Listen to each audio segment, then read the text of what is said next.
Era el año 1871 y Chicago ardía. Las llamas devoraban la ciudad como si el cielo se hubiese abierto para tragarlo todo. Cientos de edificios de madera convertidos en cenizas. El humo subía al cielo gris y la gente huía sin mirar atrás. En medio de ese infierno algo nacía. No era un edificio, era una idea.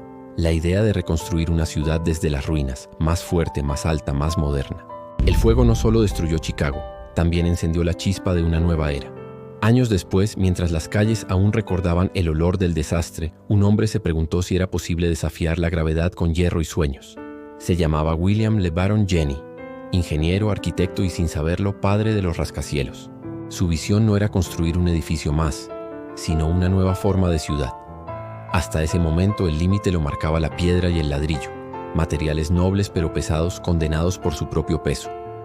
Cuanto más alto se construía, más gruesos debían ser los muros de abajo. Era como si la arquitectura tuviera una frontera natural. Pero Jenney, inspirado por los puentes de acero que había visto durante la Guerra Civil, pensó diferente. ¿Y si el peso no lo soportaban los muros, sino un esqueleto interno de hierro? Era una idea radical, casi absurda para su tiempo. Muchos colegas se rieron. Un edificio sostenido por una estructura metálica sonaba a locura, pero la locura es a veces el primer paso del progreso. En 1884, la compañía de seguros Home Insurance le encargó un edificio en pleno centro de Chicago. Nadie imaginaba que ese proyecto cambiaría la historia de la arquitectura para siempre. Jenney tomó su lápiz, sus planos y comenzó a dibujar una estructura como ninguna otra. 10 pisos de altura, un armazón de hierro fundido y acero, recubierto de piedra y ladrillo. No era solo un edificio, era un manifiesto. Cuando las obras comenzaron, la ciudad observaba con escepticismo. Algunos creían que se derrumbaría antes de llegar al tercer piso. Otros pensaban que el metal no resistiría el peso, ni el fuego, ni el viento. Pero piso tras piso, el monstruo de acero se levantaba. Los transeúntes se detenían a mirar aquel esqueleto metálico que crecía hacia el cielo. Nadie lo había visto antes, y muchos no sabían si admirarlo o temerlo. La prensa local lo llamó el edificio de acero, y algunos lo consideraron una amenaza para la armonía urbana. Pero Jenney no construía solo un edificio. Estaba fundando una revolución.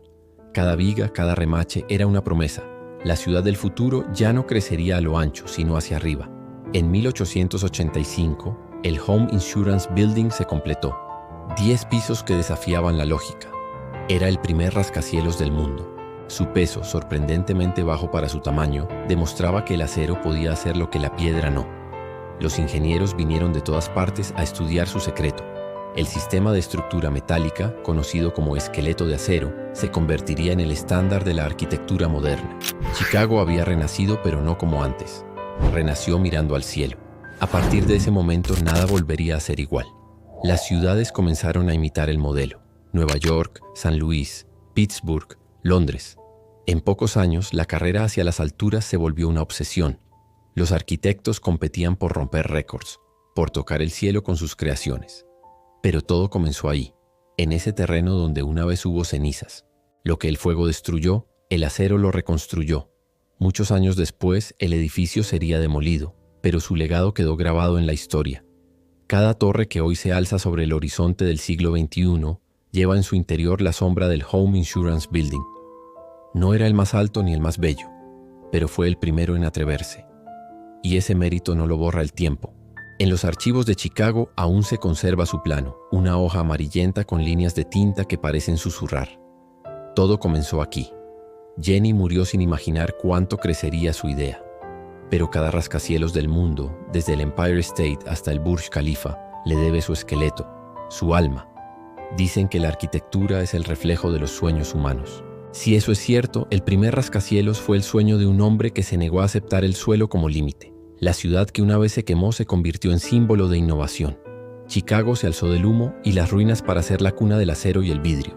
Y todo porque un ingeniero decidió no mirar hacia abajo, sino hacia arriba. A veces el progreso nace del desastre. El fuego destruyó los edificios, pero encendió las ideas. Lo que ardió fue el pasado. Lo que se levantó fue el futuro. Así nació la era vertical. El Home Insurance Building no fue solo un experimento técnico. Fue un acto de fe en la modernidad, una declaración de que el hombre podía desafiar las leyes de la materia sin traicionarlas. En el corazón de esa estructura había más que metal, había esperanza. Y tal vez eso es lo que sostiene hasta hoy a cada ciudad que toca el cielo.